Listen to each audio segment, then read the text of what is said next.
샬롬 할렐루야. 야고보서 3장 17절입니다.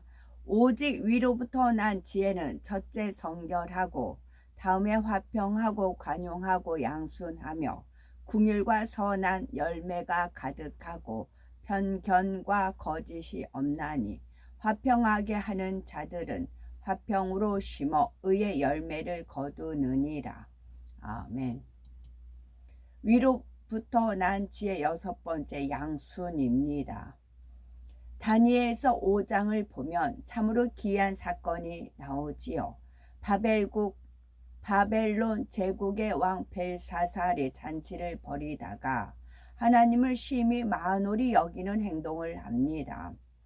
예루살렘 성전에서 약탈해 온 금그릇, 은그릇의 술을 부어 마시며 자기들의 우상을 찬양한 것입니다. 그런데 갑자기 사람의 손가락이 나타나 왕궁 벽에 글씨를 쓰고 사라지지요. 이를 본 왕은 너무 놀라 두려움에 떨며 이것을 해석하는 사람에게 큰 상을 주겠다고 합니다. 그러나 아무도 이것을 읽을 수 없었고 해석할 수도 없었지요. 사람들은 하나님의 지혜를 받은 다니엘을 떠올리고 그를 불러옵니다. 그 글씨를 본 다니엘은 메네 데겔 우바르신이라고 읽으며 그 의미를 설명했는데 벨사살 왕이 하나님 앞에 심히 교만하고 하나님을 만홀히 여겼으므로 그 나라가 메대와 바사에 넘겨진다는 뜻이었지요. 왕은 다니엘이 해석을 잘해 준 것에 만족하여 영화로운 자주옷과 금사슬을 주고 나라의 셋째 지리자 즉 지도자로 삼았습니다. 그런데 벨사살 왕이 지혜로운 다니엘의 말을 정말 믿었다면 교만으로 인해서 멸망을 선고받았으니 신속히 회개하고 철저히 돌이키며 하나님의 마음을 돌리려 했을 겁니다. 하지만 벨사살 왕은 다니엘의 해석에 만족하여 큰 상을 준 후에 마치 자신과 상관이 없는 일처럼 여깁니다. 하나님 앞에 회개한 것이 아니라 여전히 향락을 즐기고 잔치를 벌였던 것입니다. 결국 그날 밤에 갈대아 왕 벨사살이 죽음을 당하였습니다. 하나님의 말씀 그대로 적이 침략하여 벨사살 왕을 죽인 것이지요. 하나님께서 기이한 일로서 미리 경고해 주셨고 다니엘이 놀라운 지혜로 설명해 주었습니다. 하지만 벨사살 왕은 그 지혜를 자신에게 적용하지 않으니 아무런 유익을 누리지 못했지요.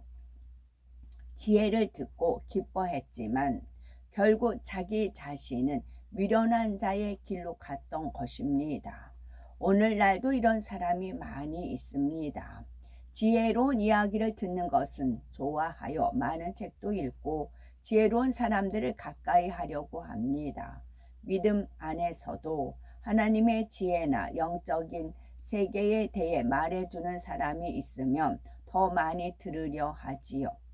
영적인 사람들을 사모하여 따라다니며 진리를 들으면 달게 여기고 기뻐합니다. 그런데 아무리 말씀 듣기를 즐겨한다 해도 듣기만 해서는 그 지혜가 자신의 것이 될 수가 없습니다.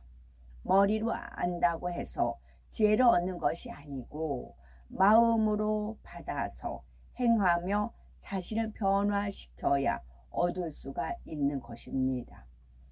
위로부터 난 지혜는 첫째 성결하고 다음에 화평하고 관용하고 양순하다 하였습니다. 지난 시간에 양순은 선하고 아름다운 마음의 향이 말과 행함의 선한 열매로 나타나는 것이라 말씀드렸죠. 특히 양순을 마음에 이룬 사람은 하나님의 말씀을 순종할 뿐만 아니라 마땅히 행할 것 이상으로도 행한다고 했습니다. 어떤 분이 그런 말씀 하셨죠. 물은 건너봐야 알고 사람은 겪어봐야 안다. 물은 건너 그래서 제가 너무 이제 뭐 익히 들었던 말씀이지만 더 새로워진 겁니다. 그래서 물은 건너봐야 알고 사람은 겪어봐야 안다. 그래서 제가 너무 이제 기뻐하면서 그 말씀에 이제 제가 이제 당겼어요. 그랬더니 이제 부연 설명을 하시더라고요. 물은 내가 건너봐야 물살이 센지 깊은지 얕은지 내가 알 수 있는 것이고 사람은 겪어봐야 안다. 그런 표현을 쓰시더라고요. 굉장히 귀담아 들었습니다.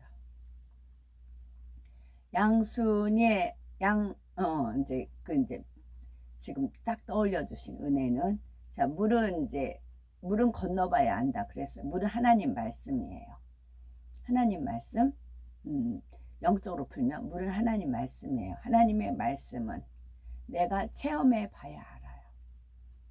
하나님 말씀은 하나님 말씀 이러고 저러고가 아니고 하나님의 말씀을 내가 믿어서 마음에 새겨서 행함을 통해서 하나님이 선이 이렇구나, 하나님의 용서하심, 하나님의 사랑, 하나님의 은혜, 하나님의 맛을 볼 수 있는 거는 내가 행해 봐야 돼요. 물은 건너봐야 된다고 했잖아요. 물이 이러고 저러고 하는 게 아니라 내가 그 물을 직접 건너봐야 깊은지 얕은지 물살이 센지 알 수가 있다는 거예요. 내가 체험을 해봐야. 그래서 하나님 말씀도 이 말씀을 내가 벨사살처럼 그런 이제 예고를 했다고 하지만 그냥 듣기는 좋으니까 다니엘한테 상은 주었지만 멸망해 죽었잖아요. 그러니까 하나님 말씀도 마찬가지. 내가 직접 이 말씀을 양식 삼아서 행해야 그것이 내 것이 되는 겁니다. 그리고 이제 사람은 겪어야 안다. 이것은 이제 저가 이제 하나님께서 많이 훈련을 시키는 부분이에요. 그 사람을 직접 부딪히면서 겪으면서 내가 배울 거 배우고 취할 거 취하고 그런 겁니다. 인생 공부를 하는 거지요. 인생 공부. 그래서 물은 내가 건너봐야 하는 거고 사람은 겪어봐야 한다. 그렇답니다. 양순의 마음이 풍성히 임한 사도 바울. 신약시대의 사도 바울의 행함과 고백을 보면 양순의 마음이 풍성하게 임한 것을 알 수가 있습니다. 바울은 주님을 알기 전에도 구약의 율법을 철 지키며 살았지요. 주님을 만난 후에는 어제 버스에서 내려서 이렇게 걸어오는데 이제 쓰레기들이 이제 행일까지 많이 휴일이니까 많이 버려져 있어요. 그래서 쓰레기 한 번씩 이렇게 훑어보고 오거든요. 쓸만한 것이 있는가 해서. 그런데 어떤 분이 에어백을 어마어마하게 많은 에어백을 버렸어요. 그분은 이제 그것이 필요가 없겠지요. 근데 에어백을 이제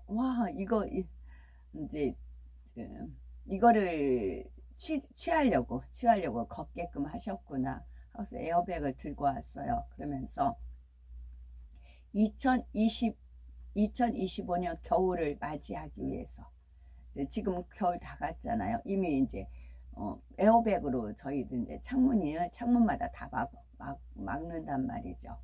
그러면 이제 뜯으면 또 뜯고 나면 습기 차고 하니까 다시 쓰기는 좀 쉽지 않아요. 그런데 에어백을 다시 새 거를 주게끔 했어요. 그건 뭐예요? 여호와 일의 하나님.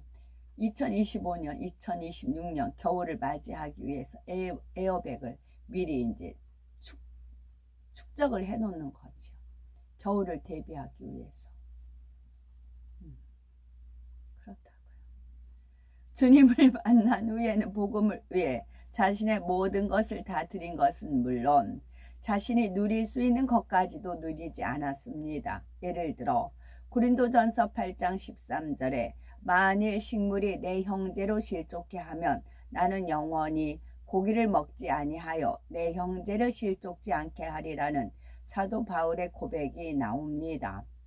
당시 고린도 지역에서는 우상 숭배가 성행하였지요. 자연히 우상의 제사상에 올렸던 고기를 시장에서 파는 경우가 많았고 성도들은 우상의 제물로서 상에 올렸던 고기를 먹어도 되는가 궁금해하였습니다.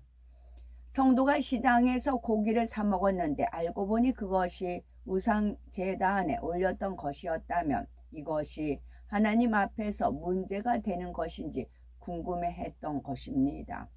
만약 우상의 제사에 올렸던 것인 줄 알았다면 안 먹는 것이 더 좋습니다. 그러나 이것이 어디에서 나온 고기인지 시장에서 일일이 확인할 수 있는 상황도 아니고 형평상 먹어야 할 상황이었다면 믿음으로 먹어도 죄가 되지는 않습니다.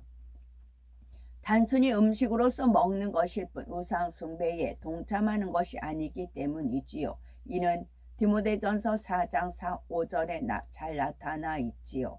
하나님이 지으신 모든 것이 선함에 감사함으로 받으면 버릴 것이 없나니 하나님의 말씀과 기도로 거룩하여짐이니라.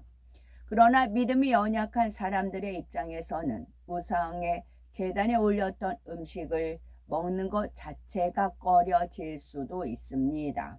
또 믿음 있는 성도가 우상의 상에 올렸던 제물을 먹을 때 보는 사람 편에서 범죄할 수도 있습니다. 상대가 그 음식을 먹는 것만 보고 우상 숭배에 동조하는 것으로 생각하거나 저분은 믿음이 있다 하면서 어찌 범죄하는가 판단하며 정죄의 악을 행하는 것입니다. 혹은 사도 바울 같은 분도 우상의 제물을 먹으니까 나도 괜찮겠지 생각하면서 먹을 수도 있습니다. 우상의 제물이 아니라 음식물로 생각하고 먹으면 상관이 없지만 여전히 우상의 제물로 생각하고 양심에 걸려 하면서 먹으니 문제가 되는 것이지요. 로마서 14장 23절은 의심하고 먹는 자는 정죄되었나니 이는 믿음으로 쫓아하지 아니한 연고라. 믿음으로 쫓아하지 아니하는 모든 것이 죄니라 한 대로 이렇게 하면 안 되는데 하면서도 행하는 것은 스스로 송사거리를 만드는 것이기 때문이죠. 또한 이처럼 그러면 안 되는데 하고 생각하면서 어떤 일을 하게 되면 양심이 점점 무뎌질 수가 있습니다. 나중에는 정말 죄를 범하면서도 이러면 안 된다는 것조차 느끼지 못할 수가 있게 되는 것이지요. 사도 바울은 이런 것을 잘 알기 때문에 나는 믿음이 있으니 마음껏 우상의 제물을 먹겠다 말하지 않았습니다. 사도 바울은 얼마든지 믿음으로 먹을 수 있지만 혹시라도 이를 본 사람이 실족할 상황이라면 차라리 자신은 먹지 않겠다고 합니다. 심지어 고기를 영원히 안 먹는 일이 있더라도 영혼을 실족시키지 않는 편을 택하겠다고 했던 것입니다. 이처럼 바울은 무엇을 할 수 있는 믿음이 있다 해도 또 당연히 할 권리가 있어도 스스로 많은 것을 포기하고 버려나갔습니다. 하나님께서는 이런 바울을 크게 기뻐하심으로 다른 예수님의 제자들보다 바울에게 더 큰 권능을 행하게 하셨고 밝은 영감과 지혜를 더하셨습니다. 초대교회 당시는 복음이 전해지기는 했지만 지금처럼 성경이 확정된 상황이 아닙니다. 그러다 보니 일상에서 일어나는 수많은 일들에 대해 신앙을 어떻게 적용해야 할지 궁금하게 여기는 성도들이 너무나 많았지요. 앞서 말한 우상의 제물뿐만이 아니라 결혼이나 이혼, 가정과 일터에서의 문제, 성령의 은사에 대한 것들, 성찬식을 할 때의 문제 등 많은 질문이 있었던 것입니다. 이런 질문과 답들에 대해서 마음의 관용과 양순을 이루며 어떤 복잡한 상황에 대면해도 하나님의 뜻을 정확히 분별할 수 있다 했습니다. 사도 바울은 이런 문제들에 대해 지혜와 명철로서 명쾌한 답을 줄 수 있었지요. 또 큰 권능의 역사를 통해 말씀을 보장받고 무수한 영혼들 구원할 수가 있었습니다. 결과적으로 생명을 낳고 하나님께서 가장 원하시는 방향으로 양떼를 이끌어 갈 수 있었던 것이지요. 우리도 때로는 복음을 전하기 위해 내 자신이 누릴 수 있는 것들을 스스로 포기하는 경우가 있을 겁니다. 평소에도 진리 가운데 행하려고 하지만 이웃이 내가 교회에 다닌다는 것을 알게 되면 더욱 덕스럽게 행동하려고 노력합니다. 교회 다닌다는 사람이 왜 저러나 하는 말이 나오지 않도록 삼가 조심하는 것이지요. 또 상대가 잘못하여 따질 만한 것이 있어도 그냥 웃고 넘어가기도 합니다. 이웃 상점의 주인을 전도하려 할 때는 다른 곳보다 더 비싼데도 굳이 그 가게를 찾아가 사는 경우도 있지요. 이것을 보면 이런 것도 어찌 보면 양순의 한 면이라 말할 수가 있습니다.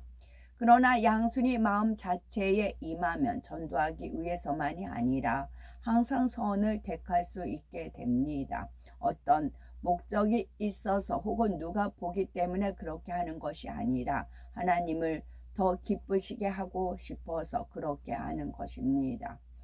내가 이렇게 행하면 이런 유익을 얻을 수 있겠지. 상대도 선하게 반응하겠지. 계산하여 행하는 것이 아니라 마음에 가득한 선이 말과 행함 가운데 저절로 배어 나오는 것입니다. 양떼 앞에서 본이 되어야 하는 주의 종이나 머리된 일꾼들은 더욱더 양순을 이루어야 합니다. 무사람의 본이 되어야 하기 때문에 하고 싶어도 하지 못하는 경우가 있습니다. 반대로 굳이 하지 않아도 되는 일이지만 하나님의 영광을 위해 하는 경우도 있지요. 예를 들어서 주의 종이나 일꾼들은 휴일에 집 앞에 시장을 잠시 다녀오려고 해도 복장이나 머리를 다시 한번 살피게 됩니다. 얼마든지 편한 모습으로 나갈 수도 있지만 혹시라도 성도들이 보고 걸림이 되지 않도록 조심하는 것이지요. 또 말과 행실도 성도님들이 보는 곳에서는 더 조심합니다.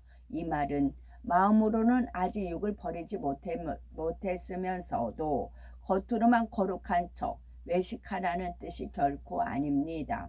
죄가 아니고 믿음 안에서 능히 취할 수 있는 것이라 해도 상대를 위해서 스스로 절제할 때가 있다는 말입니다.